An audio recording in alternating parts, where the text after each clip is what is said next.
First of all, thank you very much for showing up on the second day, first thing in the morning. I realize most of you have been partying.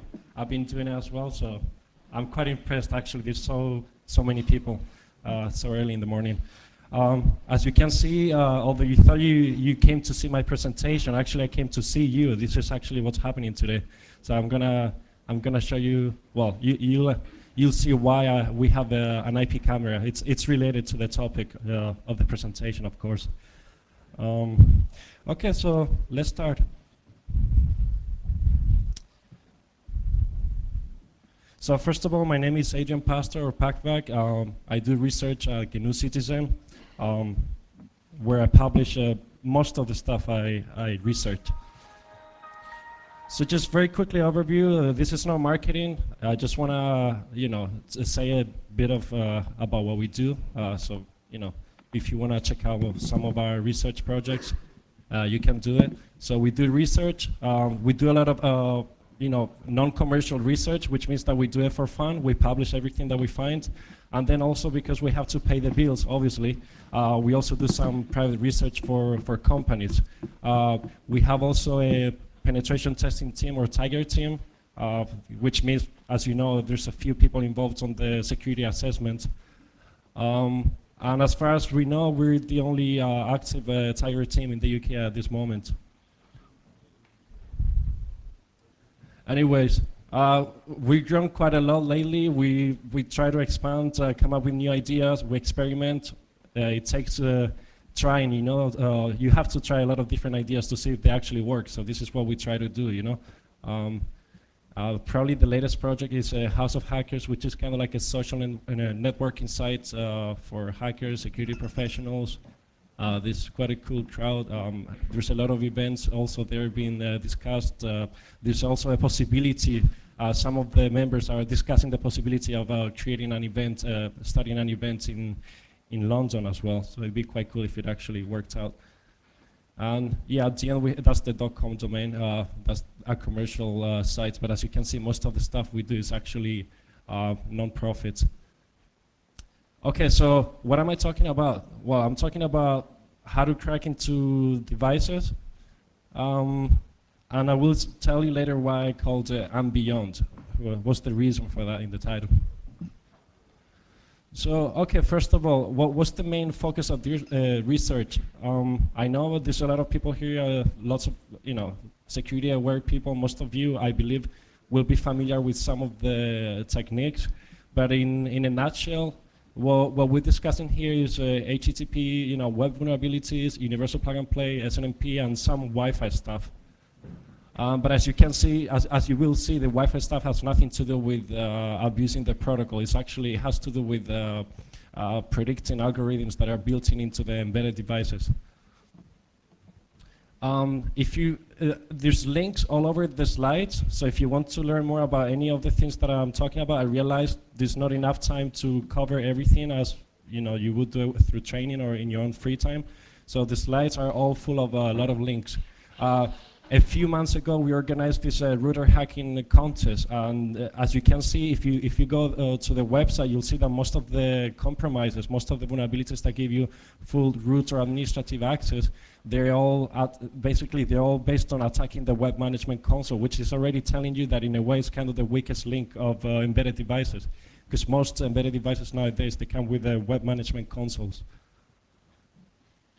And also overall, the research covers some of the things will affect you as a user. You have a broadband connection, maybe your ISP gave you a free home router, maybe you bought it yourself. Some of the stuff will affect you as a user, other stuff is more related to corporate environment.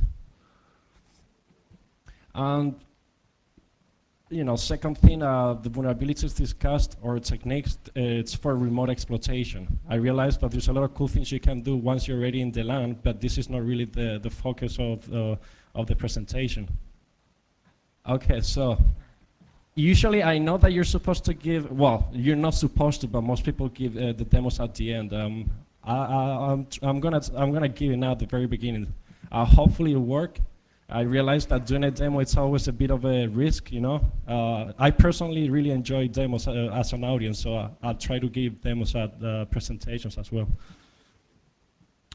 So we're gonna show this as if it was a magic trick, and then I'm gonna ask you guys, I know there's some very good people among the audience, what do you think it happened after I showed the demo? How do you think it works? Just to get some feedback from you. Hopefully it'll work.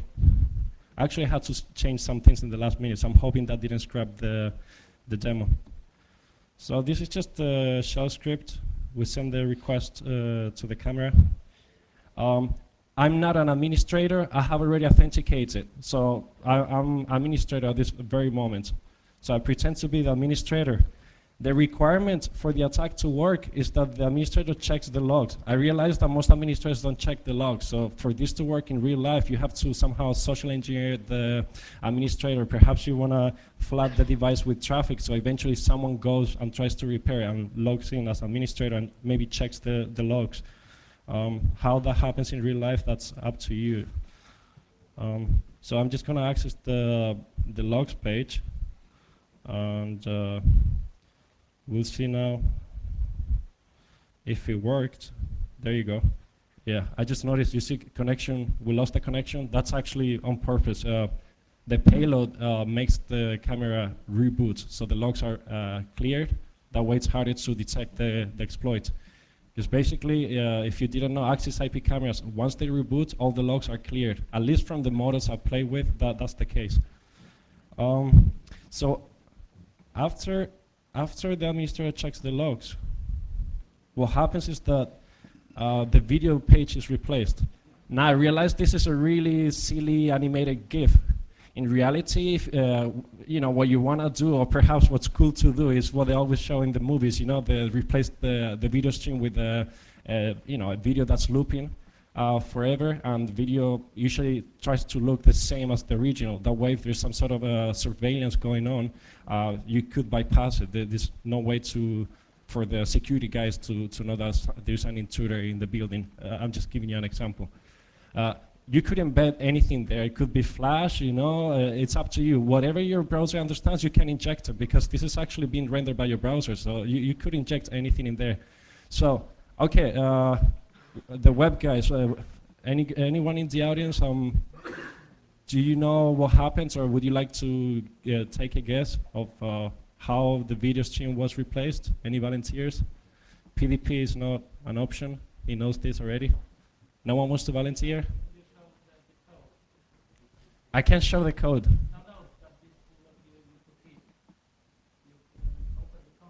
Mm-hmm.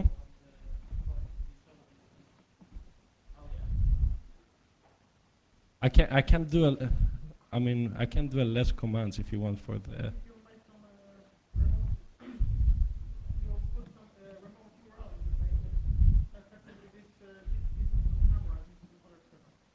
That's right. The GIF is actually, in this case, it's localhost for demo reasons, but it could be. Mm-hmm. Exactly. Actually, the camera does not need to have the administrator must be able to see the internet. Put it this way: if the administrator's browser can see the internet, then you can inject anything from the internet as well. By the way, that's a good point. That's a requirement for the attack to work. The assumption is that the administrator has online access. So, okay, yeah, we injected something. More specifically, anyone wants to guess how it worked? Mm-hmm.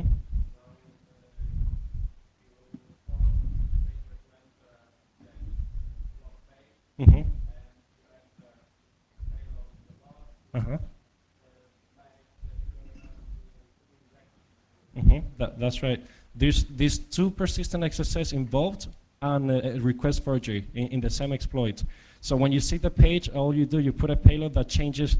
First of all, the logs page is vulnerable to persistent XSS, which means that you can inject any HTML.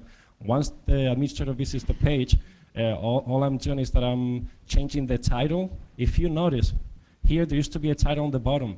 Actually, what I did is that I replaced the title with HTML that injects this image. That's all it is.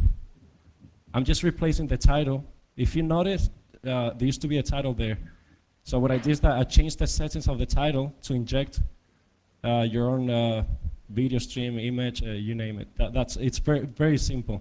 But I thought there's much more things you can do on the Axis IP cameras. You can steal the password file. This is old school passwd file, which means that you don't need a shadow file to crack the passwords. You can add new admin accounts.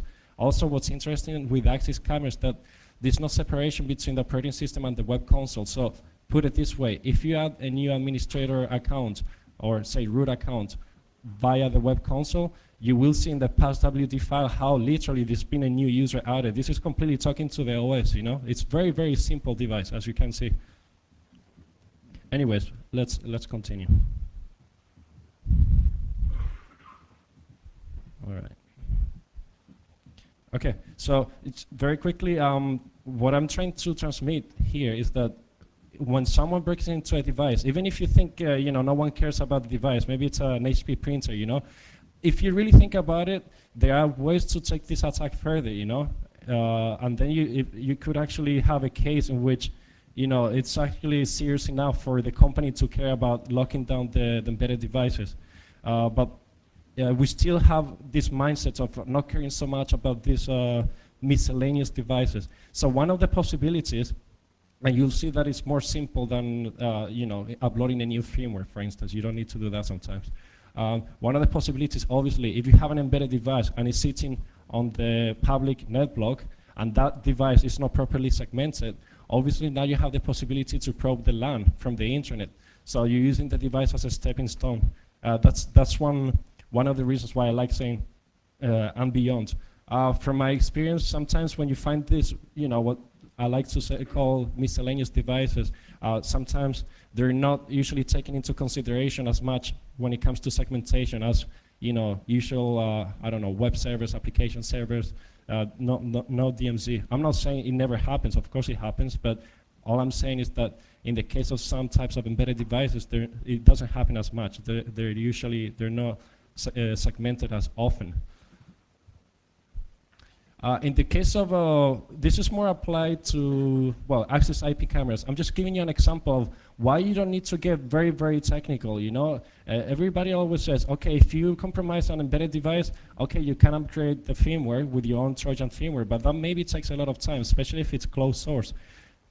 This is a very good example, in my opinion. Axis IP cameras, they come with mesh, which is a minimalistic shell. So that means that after you compromise the camera, you enable telnet, which is not enabled by default, but you can enable it.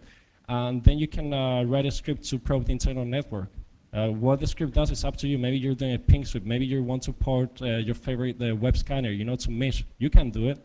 It supports it. You can do scripting from telnet. It's not a problem.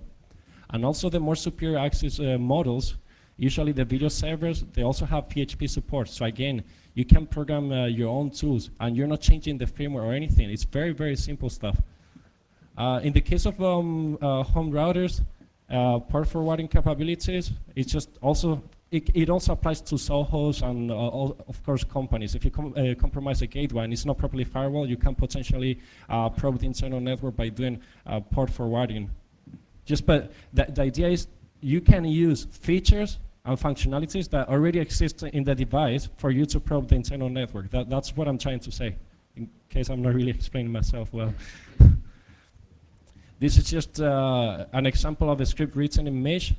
Very simple. All it does, it brute forces URLs. Maybe you want to try to find administrative interfaces on the internal web service once you have compromised an Axis IP camera. This is an example. You can do that. There's some code missing, but all the code is online anyways. Also, password reuse. I really believe in this because in my penetration test, when I do security assessments, I see this work a lot. It's not just some tutorial that I'm reading online. Yeah, people reuse passwords, or I talk to people and I see that people reuse passwords. I actually see this working in corporate environments. So for me, a very good example that I like to give is if you manage to get the password of an embedded device, even if the company does not care about that embedded device, if this password is a customized value, there's a chance that the same value, the same password is being used somewhere else, because administrators reuse passwords, especially if it's a customized value, isn't it? If you see a default value, okay, probably it's pretty useless stuff what you got there, but if you see some weird looking string, what are the chances that the same password is being used in a different system that's internet facing? So as an attacker, in my opinion, what you want to do is enumerate all the servers that have login interfaces. That could be, I don't care, SSH, FTP, web consoles, HTTP, basic authentication, you name it, and try the same credentials on every single system. Again, I'm giving an example of, you have there's a device, no one cares about in the company, it's sitting on the internet facing netblock, and someone compromises it, gets the password, maybe from the config file, maybe by looking at the HTML source code. There's some very bad implementations that return the passwords as type equals password attributes in the HTML form. I know it sounds ridiculous, but actually these home routers that do that. So the point is, if you compromise it, you can get these many ways to get the passwords. And also, in the case, there's very few examples of this, but some SNMP implementations allow you to get admin passwords once you get read access. So if you find the read community string, sometimes it's actually possible to get a password. I'm not going to lie to you, it's not common, but there's been some examples published in the past. These are some examples. BT Voyager 2000 used by Sohos in the UK. It leaks in this case, it's the DSL credentials. For HP Jet Direct, there's been a few public examples of SNMP allowing you to get giving away the admin password. It just hex encodes it, but hex encoding is decodable, obviously, like any other type of encoding. So you can still get the admin password. And there's a huge number of HP printers on the internet at this moment. So I wonder how many printers right now out there owned by big companies are using customized admin passwords, and this same password is being used by other servers owned by the same company. That's what I'm wondering. That's the idea behind this. In the case of Zixel Prestige routers, I'm not sure in Poland. Is in some continental European countries they're known. I think in Latin America and Spain as well. I believe Telefonica ships them. Correct me if I'm wrong. In this case, the dynamic DNS credentials they're leaked via SNMP. So of course, the assumption is that administrator has enabled dynamic DNS. If dynamic DNS is enabled, you can get the credentials from SNMP read access. Then you can go to dynamicdns.com and completely change the configuration. So the idea is that you change the configuration so the domain resolves to an IP address that returns a login page that looks exactly like the original Zixel admin login page, and eventually you could get a password. This is just the same, really. Also, there's a lot of devices that come with ping diagnostic tools. So it's a very simple way. If you want to do some ping sweep, all you do is just wrap around that functionality. You can write a ping sweep in a few lines by using the common ping diagnostic tools that come in a lot of devices. And this is just an example of a ping sweep tool for Zixel. Again, there's a ping diagnostic tool. You wrap around it. It's very simple stuff. And this is just going back to dynamic DNS poisoning. In the case of Zixel routers, there's a lot of ways to get the dynamic DNS credentials, not only through SNMP, you can also get them through the web console. And I'm giving very specific information and links, so most of the stuff in this presentation is based on things that have been published. Most of it's on GNU Citizen. And this is just an example of SNMP walk. And as you can see, well, it's supposed to be bold, but it's not very clear. Eventually, in the output, if you pay attention, you get the username and the password for the dynamic DNS account, which you can use to log in to dynamicdns.com. So yeah, this is the one of the ideas that I'm trying to get across in this presentation, is that sometimes if an embedded device that is not supposed to be that important for a company is compromised, you can actually, if you squeeze the information you got, you can actually take that attack further, you know? So maybe you cannot compromise an FTP server directly, but maybe you can compromise it by getting a customized password from an HP printer, and then the same credentials are being used for an FTP server. That's just an example. This is a very important vulnerability that was released last night. It's a node there. I thought I would include it in the presentation. Okay, it's not funny. Fine. I just put a lot of random pictures from last night. It was quite fun last night anyway. I try to be funny. Anyways, some people are funny naturally. I'm not. I have to try. It doesn't work like that. Either you're funny or you're not. Vulnerability is it's a flaw in human beings. If you drink a lot, you end up hanging out with individuals such as this, which is not really it's not good for your life, you end up doing no good. Okay, these are it's a summary of the vulnerabilities that we have found and techniques. Again, there's links, Probably the most interesting things, in my personal opinion, or perhaps because I've done a lot of classic web stuff, code jacking. There's a lot of embedded devices that have now VoIP functionality, so you can do a lot of cool things by talking to the web management console. You don't need to even speak SIP. You can talk to the web management console and you can initiate phone calls, of course, if you find the vulnerability. But the point is, there's already VoIP functionality on embedded devices that can be abused by HTTP. That's the idea. And anyways, we'll get through all this, including SNMP injection. We're going to discuss this further details. If you read one of the latest bullet points, onion routers via new internal client calls. A lot of people don't realize this. There was a research published a few years ago. As you know, UPnP allows you to set up port forwarding rules without a password. Okay, maybe that's not a big deal because you have a host level firewall on your laptop, so you don't care if someone can enable port forwarding to a port on your computer because it's being blocked maybe on your computer anyways. But what's interesting is that you can enable port forwarding from the NAT IP address of the router to another IP address and port that's located on the internet. So essentially, you can use your router as a proxy. Now, this research that was published a few years ago, it assumed that the attack is internally. If you know the target model that you're attacking, you can actually replicate the port forwarding request just with a web page using Flash or XML HTTP request function. If you combine it with a cross-domain vulnerability such as cross-site scripting, the point is that you can actually, if you know what you're doing, you can set up exploit page, and when people visit it, you're essentially enabling a permanent port forwarding rule to say target.com. So now you could end up with, I don't know, thousands of routers that will allow you to proxy your connections and hide your IP address. And I find this very interesting because usually every time you read hacking literature, they always say, oh yeah, attackers gain root access to the target server, and then they use it as a way to hide their connections, their IP address. This is a very simple way to do the same. You don't need to fully compromise the device. These are some of the tricks or techniques that I think are useful. Usually when you combine more than one vulnerability, then you can do very, very interesting things. So in this case, a lot of ISPs at this moment that provide broadband connections, at least the ones that know what they're doing is that they're disabling all WAN services. So if you port scan your home router, you will see nothing from the internet.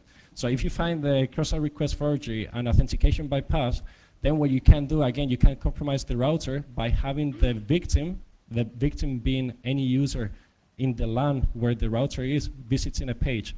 Visits the page, sends the request to the router, changes settings. What do I mean by changing settings? Well, maybe you want to enable remote access with your own password. That's probably one of the things you want to do.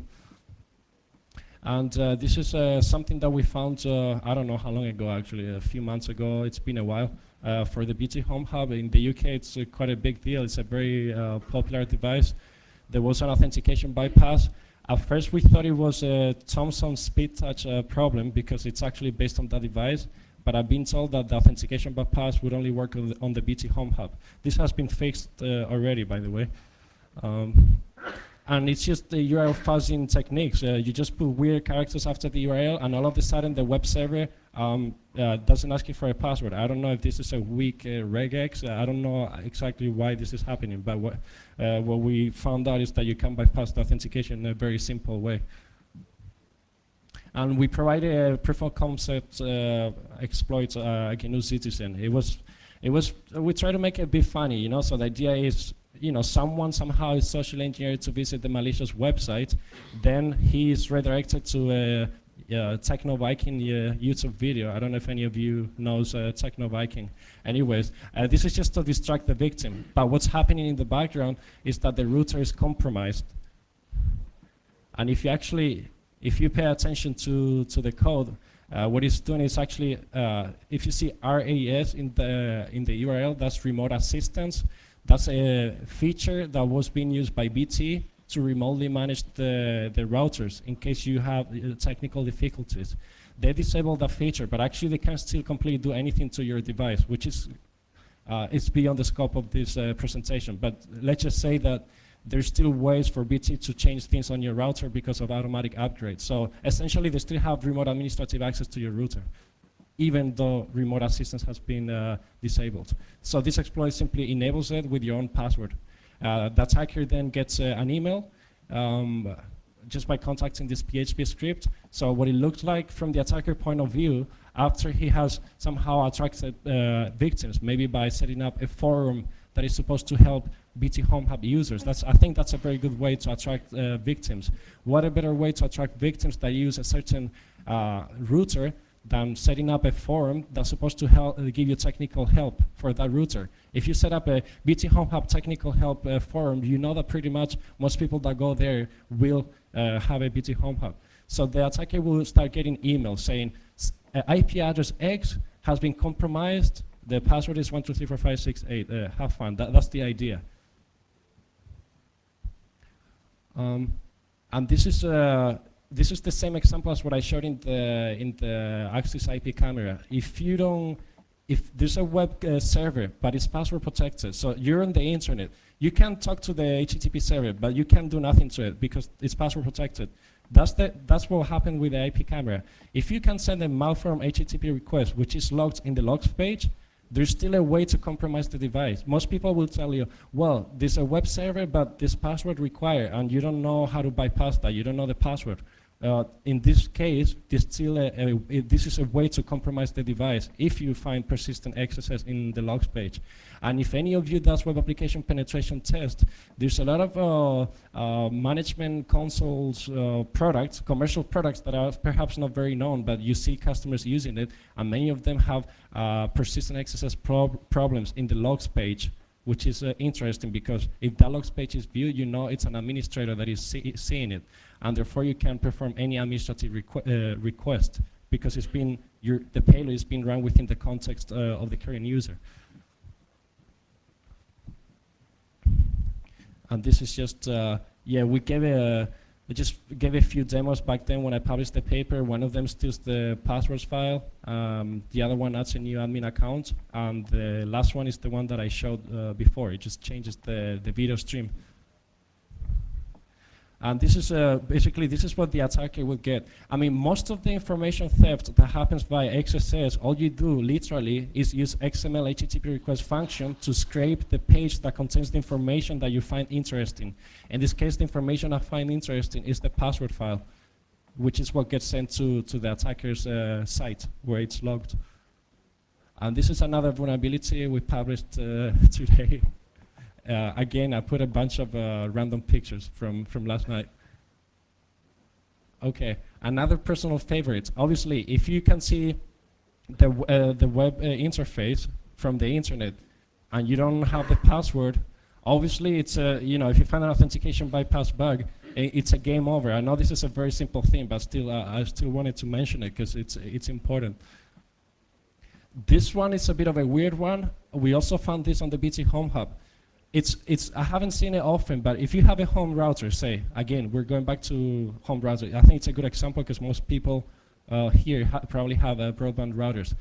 If the web interface allows you to see certain pages without logging in, and one of these pages contains interesting information, and you find a cross-scripting on a page or URL that can also be seen without authenticating, what you can do is that you can scrape those pages and steal them without knowing the password or finding an authentication bypass. In the case of the BT Home Hub, there was some sensitive information that wasn't protected with a password, such as the WP key and a few other things.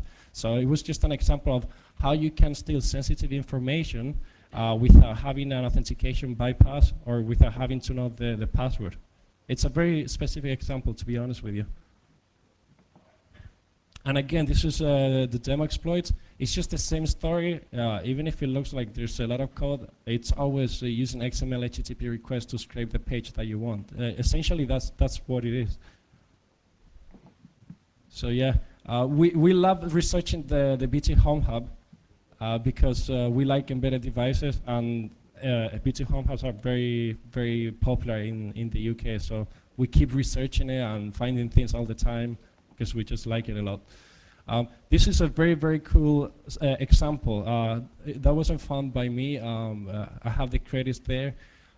Okay, for the people in the audience that's familiar with Aruba mobility controller devices, it's in charge of the entire Wi-Fi network. If you compromise that device, you own the entire Wi-Fi network.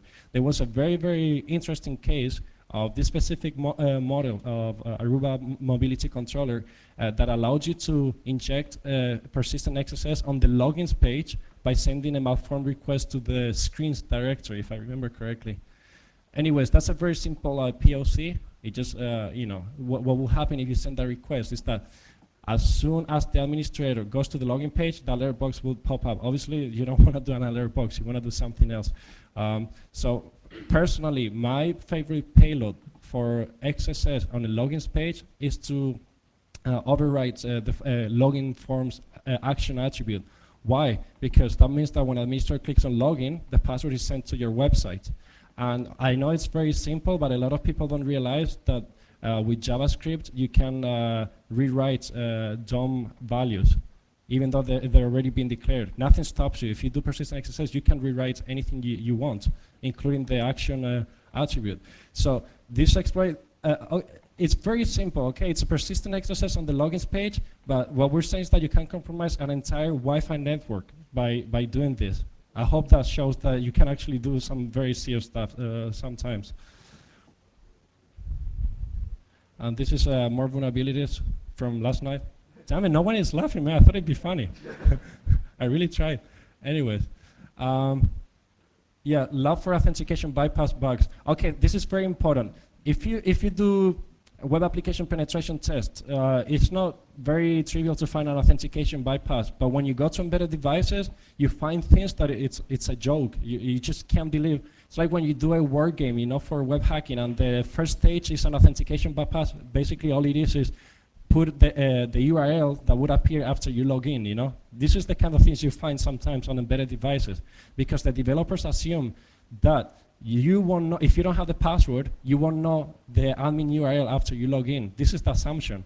Of course, we all know here that you can enumerate devices. So once you enumerate a device, you can go to Google and find the authentication bypass, copy and paste the URL, or maybe you want to find it yourself if it hasn't been published before. So this is what we like to call A2C attacks.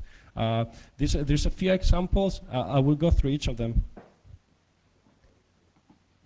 This is the most simple example. Again, so you have a web console, you log in, and then you will have different URLs that correspond to the different administrative menus. Sometimes, I know it sounds really stupid, but there are devices that allow you to bypass the authentication by doing that. I encourage you to try it on your router. So log in, right? Get a few URLs from the administrative menu, log out, make sure that you clear the passwords from your browser, and then copy and paste the URL, and just check if you can actually see what's after that, if you can bypass the authentication. This example is more twisted. I couldn't believe it worked. This was quite funny. So check this out. So you get the router, right? And as usual, we have a button that allows you to save the config file, like most embedded devices, right? It's very handy. You back up the config file. In case you screw up, then you can go back to the previous settings. So now, if you, by default, the request was a GET request, which request that URL shown down there. If you change the method from GET to POST, all of a sudden, the embedded device doesn't want a password, doesn't care. Again, it's a it's very primitive stuff. You just don't think it works, but you find this kind of things. And again, I have the links, it's all documented. This is probably one of my favorites, because a lot of people fail to test this in embedded devices. Okay, I'm gonna try to explain it, see if I get the idea across. So you have the embedded device web management console, right? Now you try copying and pasting the URLs of the admin menu, and it doesn't work. You need a password. So you think, okay, I can't do anything. Now, usually, when you have a form, after you click on one of the menus, you will have a form that allows you to change settings. Maybe you add a new admin account. Maybe you want to change the password. Maybe you increase the security settings. Now, that form usually, obviously, what it does is that it changes, it submits parameters to a certain CGI script. If that CGI script is not password protected, who cares if you cannot see that form, if you can just change the settings? So what we're saying is, go to the form, make a change, capture the HTTP request, typically a post request, then replay that post request without authentication of any kind. I personally like using the curl tool. It's quite handy for that. So I make sure that nothing is being sent regarding authentication. I have control over the HTTP traffic. And there's been a few examples in the public. Here, again, code jacking. In this particular case, what will happen, again, you visit a page, and this is what it looks like. So you have your VoIP phone that comes with the BT Home Hub if you signed up for the VoIP service. And you get a phone call, right? Now, that number that you get on the LCD screen, it looks like someone is calling you, but actually you're calling that number. So what I'm saying is that if you visit my page, it looks like the Vatican is calling you, but you're actually calling the Vatican, I'm just giving you an example. You can do that. And you pay for the bills, of course. This is just one example. And again, this is all done by speaking HTTP. We're not concerned about SIP. We're only using HTTP. Why? Because the Web Management Console is a wrapper for the SIP functionality. I don't care about SIP. I speak HTTP, and the embedded device does the job for me. Again, we keep researching it. Again, we like it. Mario from Germany, also part of the GNU Citizen team, he found some interesting stuff on SNOME IP phones, very popular in Germany. My favorite vulnerability that he found, again, it's kind of like a code jacking attack, but it's actually, I like it better than the one I found in the BT Home Hub. The reason for that, this one is very dangerous. Say that you visit the page. When the call is initiated, you don't get any warning. In the case of the BT Home Hub, it will look like an incoming call. In this case, if you're exploited successfully, your VoIP phone has been picked up, put it this way, even though you never pressed the button, okay? So you visit a page, and there's already a conversation established. So someone is listening to you. If the IP phone is directly connected to the internet, then you don't need the user to visit a page. You just talk to the web server directly, So somewhere in some German office, you hear some lady talking, and you establish a connection, just by talking to the HTTP server of the IP phone. I find this very interesting personally. And we're talking about eavesdropping, which is interesting. So yeah, more research stuff. I personally like the idea of combining different protocols to compose an exploit, and this is something that I thought it's quite cool. So if you pay attention to embedded devices web consoles, there's usually 3 parameters that are printed at some points on the web pages. One of them is the system name, the other one is the system location, and the other one is the system, the contact name. So that would be the administrator. Now, you can manipulate all these fields via SNMP, but you need SNMP, right community string. Now, I know a lot of you are probably thinking, what the hell, man, if you already gain SNMP right access, it's game over. Well, theoretically, yes, it's game over, but in reality, if you test the devices with SNMP right community strings, depending on the implementation, sometimes you can only change certain settings. So it might be the case which you can change some settings via SNMP, but you're restricted to perhaps doing a denial of service at its best. But maybe you don't want a denial of service. You want to compromise the device. You want to get the admin password. So then this is quite handy, because then you can set payloads via SNMP, which are then printed on the web console. So again, you could, I don't know, do a phishing attack, or maybe you want to forge an administrative request to add an account of your choice. We're combining 2 different protocols to ultimately launch a web exploit. This is very interesting. Sometimes we get also people contributing with us, GNU Citizen. And I will discuss now in more details. But what happens is, I'm not sure in the case of Poland, but you start seeing more devices that come already, that come with encryption enabled by default. So theoretically, this is really cool because that means that my grandma doesn't have to care about enabling encryption. It's already enabled by default. And if she needs to know the key, she checks the sticker on the router. And actually, that could be already too complicated for my grandma. But anyways, it simplifies things. That's the point. If you don't know the key, you can always check the sticker. So the idea is, by default, the ISP ships secure routers. That's the marketing line, of course. So what happens is, there's already been at least 4 public examples, one of them in Ireland, the other one in France, UK, sorry, I forgot about the other one. But there's already been a few examples in which these keys, be it WEP or WPA, they can be predicted based on public knowledge, public data, like SSID or MAC address, which everyone can get, as we know. So the idea is that instead of using conventional cracking methods, you can simply break into the wireless network by running a tool that already knows the algorithm used by the device. And I personally think that because encryption is enabled by default, it's much less likely that someone will change it because it's supposed to be secure by default. And what's funny is that we get a lot of emails from people from the UK that have been in trouble with the law, and they're saying that they never did anything wrong. I don't know if it's true or not, but they're kind of like, I mean, we cannot help them with this, but it appears that some people's routers are being used for things that are not meant to happen, you know, like people are using their wireless connections, even though there's encryption enabled, you know. BT said that they're aware of this problem, but the truth is there was nothing specific in the public domain that tells you, hey, by the way, anyone can get your key. So basically it's like providing no encryption, you know. Yeah, it comes with encryption, but anyone can get the key. There was no information like this on the BT website, although they say that they're aware of this problem. So this was Kevin Devin's work. He contributed with us. I hope I pronounced his name correctly.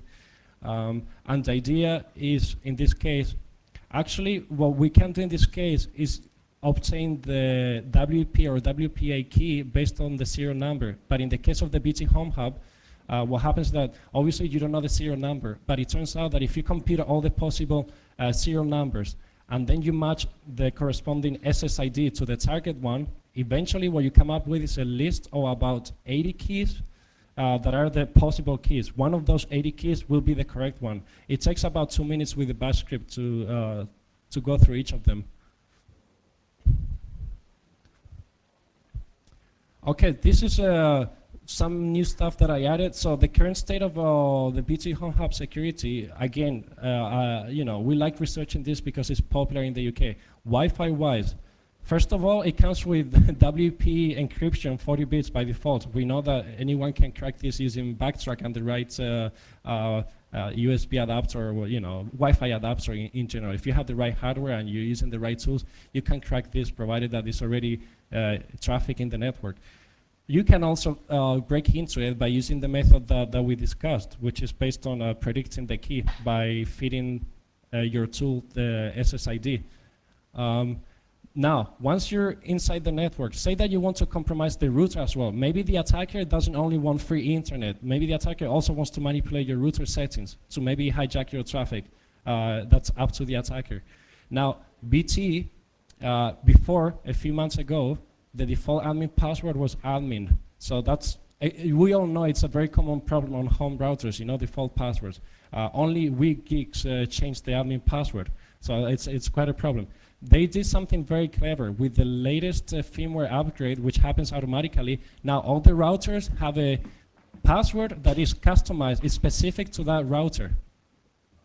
And that's quite cool because that means that now you can, in theory at least, you cannot predict the password. It's the same password. The password will never be the same with different routers. For me, I think this is quite cool because first of all, it allows you to, well, it makes it harder to predict the password. Second of all, it disables or cancels cross-site request forgeries unless you find an authentication bypass, of course. But it turns out that you can also get that password. So after you break into the BT Home Hub wireless network, there's a protocol spoken by the Home Hub, which we will publish soon. And all you do, you literally send one request, and it gives you the password back without you knowing the password. One request. It'll be published on Monday, probably. it's funny. Actually, it's nothing wrong with the protocol. It's the way BT implemented the new customized password.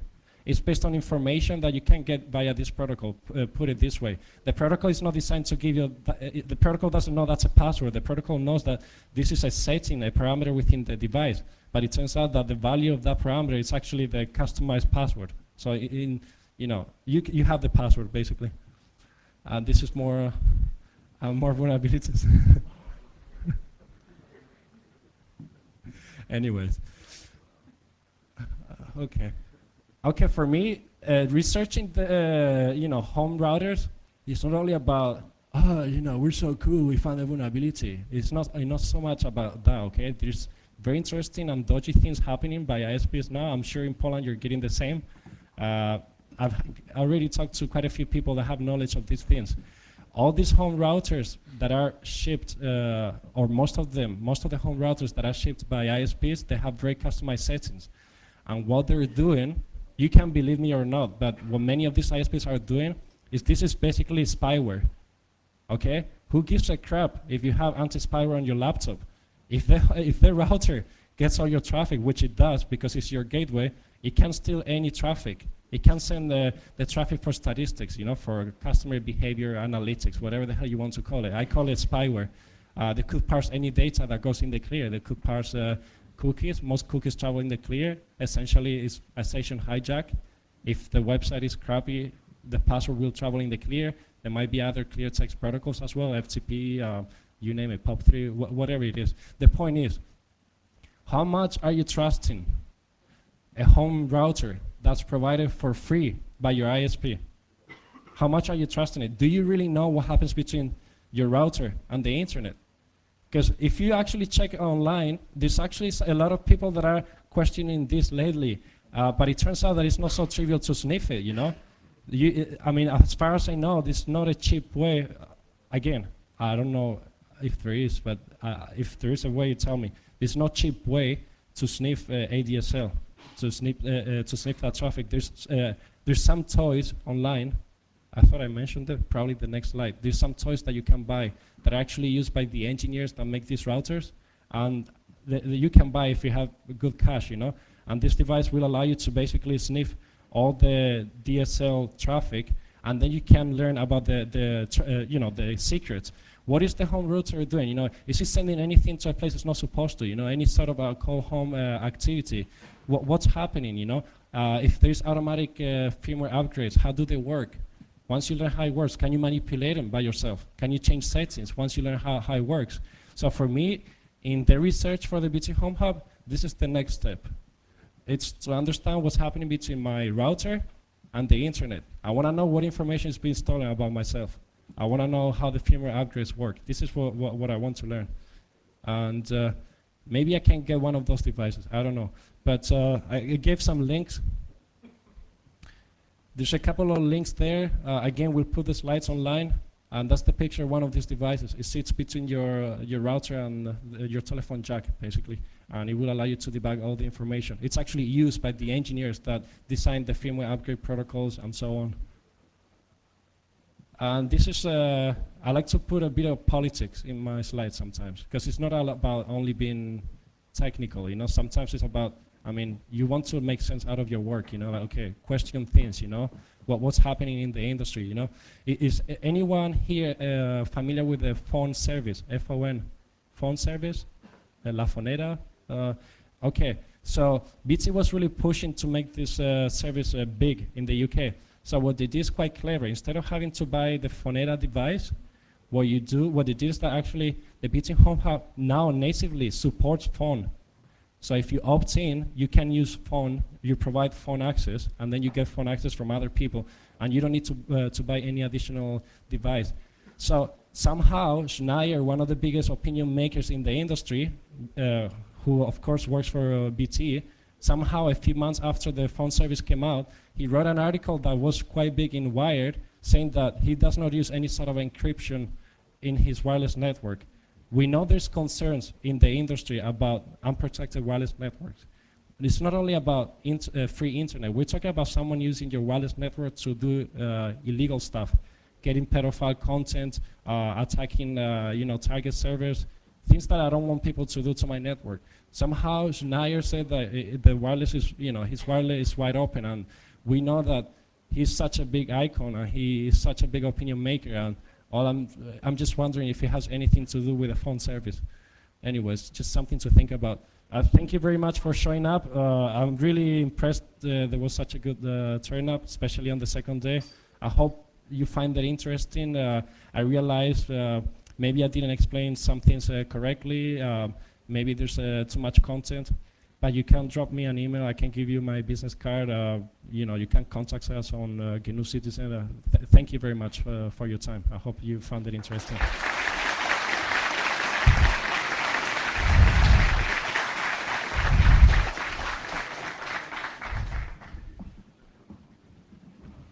Any questions? Don't be shy. It's very informal. Just ask me anything. Or you can come now personally and talk to me if you want. No? Come on, there must be something you want to know.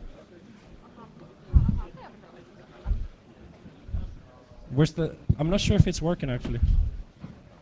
Hello? Yeah. This is kind of a question to people here and to you too. And by the way, thanks. That was really good thinking to get us. Thank you. In Poland, I think these access cameras, there's a lot, just for people that are interested in playing with this, a lot of the municipalities, a lot of the gminas will have these if you look on the internet, and there's even there's a specific Google search for finding them. Yes, there is, yes. In case anybody didn't know. But in Poland, I think it's kind of expensive to get such a camera, but the one that I know that I'm seeing a lot at the Computer Gilda in Warszawa is it's made by EDI Max. I don't know if anybody has seen that or not, but it's called IC1500. It's a quite popular. I need to write that down, actually. Yeah, I would like to see something on that because there's some problems with it. It likes to lock up, and I'd like to kind of see if there's a way to hack it for a reason so we could fix it. Or yeah.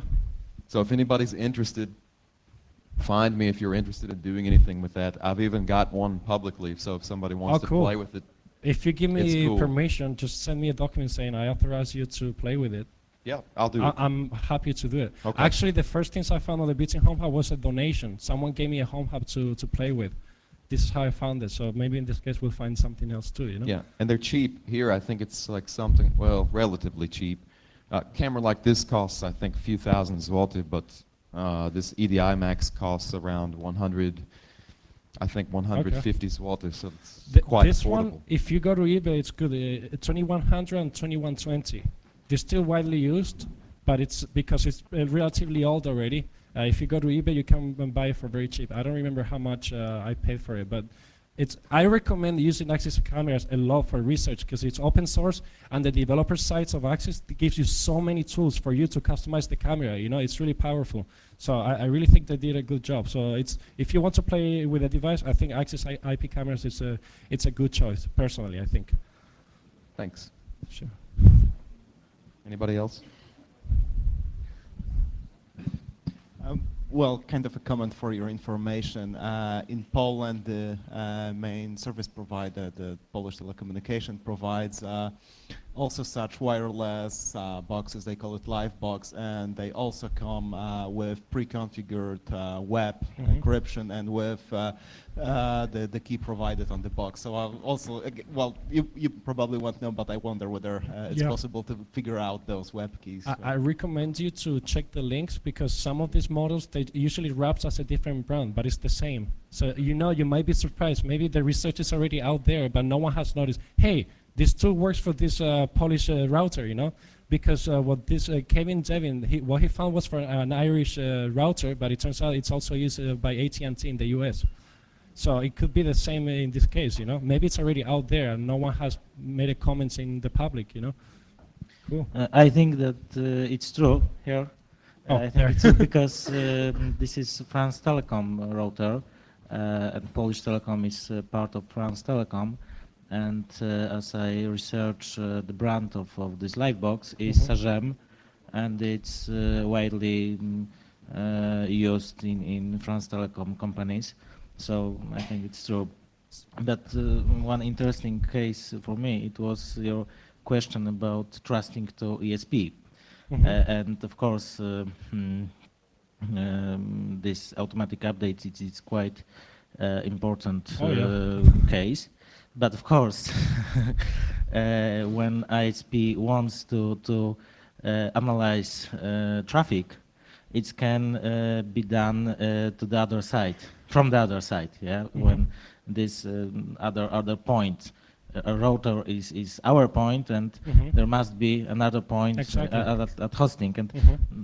we can't even imagine what device are this remote point. So. Mhm. It's I would the have ISP always has possibility to analyze, and this is used for security government reasons. Oh yeah. I mean, to me, it's like, what the hell, man? Everyone is talking about spyware on your desktop computers, but how come there's not so much noise about your home router stealing your traffic, you know? I mean, what are you going to do about that? Obviously, the obvious solution is not to use it. But we know that if there's a big telecommunications provider, there's going to be a few million using that router. My mom is not going to care about not using that router, you know? Really some in the wild exploits of routers in Mexico for Oh yeah, that was big. For The, phishing. yeah, they targeted one of the most popular banking. beautiful. Yeah, I read your blog post, I think. Automatic. Ispasek, did you write about it? Yours? Yeah. One of you guys wrote a post. Actually, I talked about this post on GNU Citizen once. It's a very good post. Yeah, actually, he was, this case, okay, for people that think that request forgeries on routers is just a gig thing that it's never going to happen in real life for profit, there was a massive attack on the most popular home router in Mexico, and the request forgery attack, if I remember correctly, was changing the DNS settings. So when you go to bank.com, you actually, it's resolving to a different IP address, which is a fake website, of course. So it was like mass phishing, you know? So for you, for some of you that might think, okay, this is, yeah, perhaps won't happen all the time, but this already been real examples of exploitation in the wild. So it's not just some mental masturbation anymore, you know, some researcher like, oh yeah, this is so cool, man, I can own it, you know. It's actually been used by criminals. Do you have any knowledge about using this information for some people to do nasty things, like, an example, phishing bank accounts? Because you told that this router is very popular on United Kingdom. So do you have knowledge that someone used these vulnerabilities to do some? We nasty got things? emails from people saying, hey, I've been accused of, I don't know if it's bullshit or not, I mean, maybe it's the case, but people basically saying, hey, my router, you know, I've been reported to do certain things, and this is not my traffic. This is someone else, you know, connected to my wireless. I don't have control over this. I don't know if it's related or not, but I mean, wireless-wise, there's about 3 million home routers, BT Home Hub routers, sorry, in the UK, and they're all trivially breakable. I mean, you can break into the wireless and you can compromise the device by just following what's on these slides. But that's just, I don't know, man. There's no, for me, I feel that people should pay more attention to this, but I guess I'm the only one that. Do you feels have it. any official contact with the British Telecom? Sorry? Do you have any official contact with the British Telecom? Did you talk them about these vulnerabilities? Yeah. What was the reaction? It's very difficult situation. I mean, they don't answer. It's a bit weird. Because okay? I It's a believe bit they have some security team. No, I and know they should have be very aware good of that. No, I know they have very good people. I know this, but unfortunately, the management of the company, you know, Doesn't care. You know, anyway. So yeah, cool.